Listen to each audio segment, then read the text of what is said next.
Get us started. Yeah. Hello. My name is Florian. It's like, how does it? Okay, here we go. Yeah, my name is Florian. Came here from London. I've been living in Berlin for a while myself. I'm partly responsible for setting up Soho House here in Berlin. And my mom always asks me, what are you actually doing? Because my mom, for her, it's like a little bit complicated to understand. And I always say, like, Mom, I help places to become destinations. So I bring people from A to B because of culture.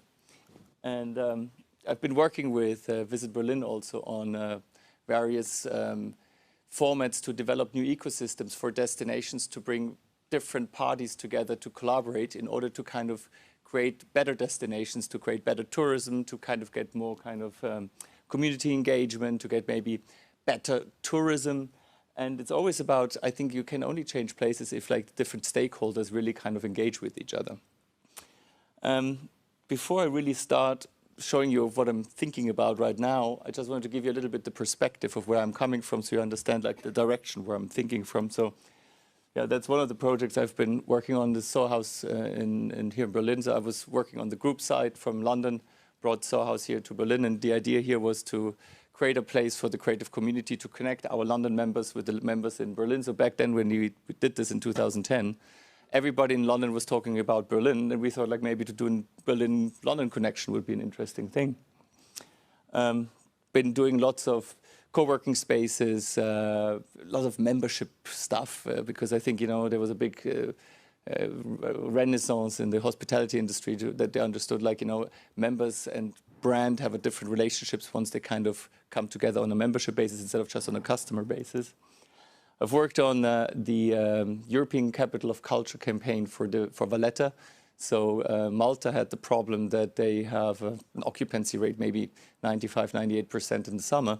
But in the winter, their occupancy rate is 35%. And they said, like, look, how can we increase that? So we helped them with the campaign and with the application for European Capital of Culture, which was 2018. And then the outcome was in 2018 to 2019, the occupancy rate of the hotels was from 35% to 44%, which was in the region of $60 million.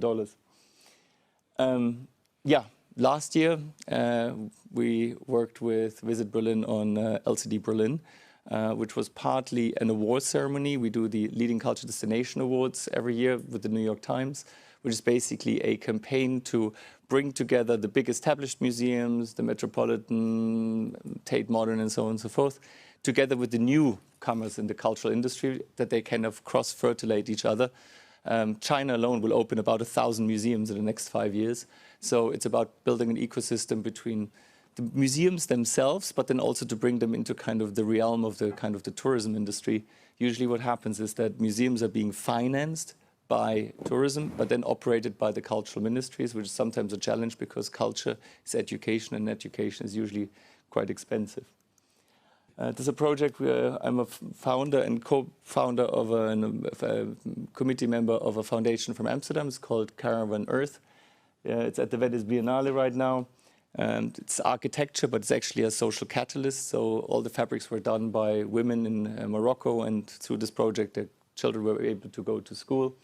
The bamboo was done in Colombia, same mechanism. So it's a kind of a social catalyst through architecture.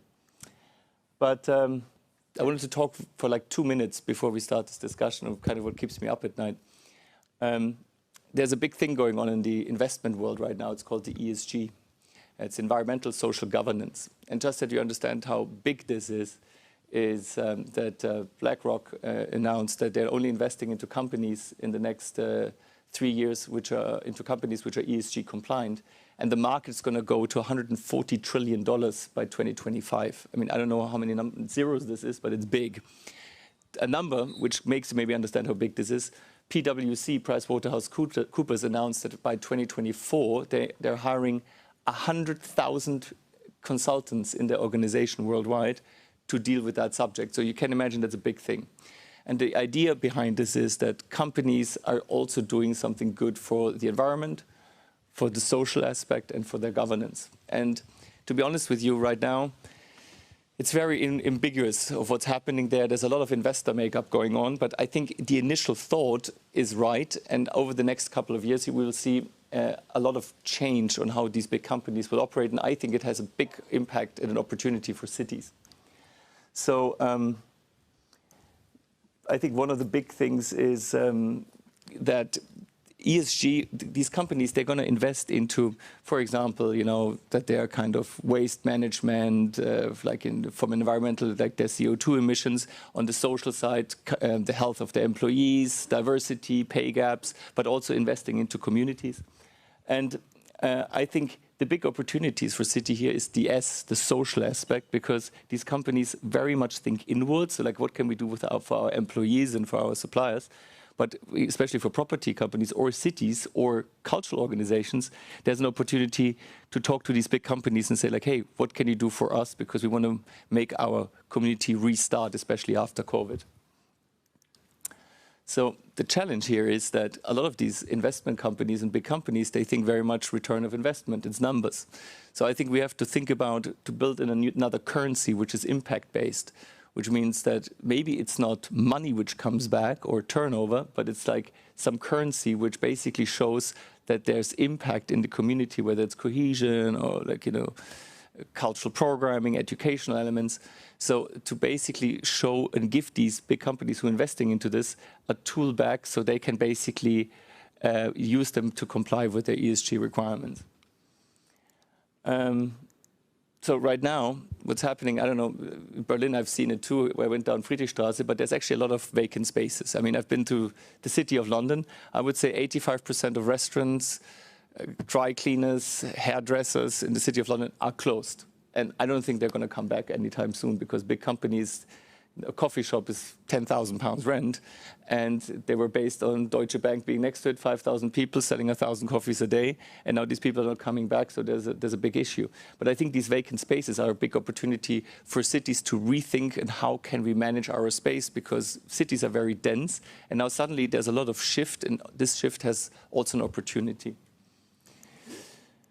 And I think the opportunity, especially for cities, and that's why it's very interesting to be here with you today, is to create incentives for public-private partnerships, which means basically to give them red tape permissions to maybe do a change of use of the space.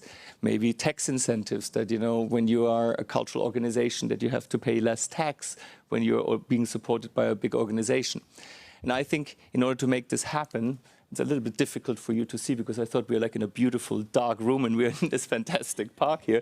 But basically it's about cities and governments have to give the cultural sector and the private sector the framework to make this happen.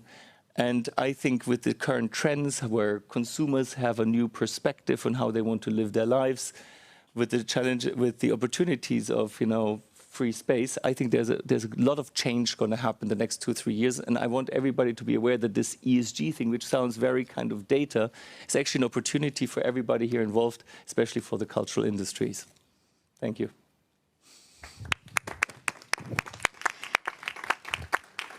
Thank you, Florian. And I think Matilda was going to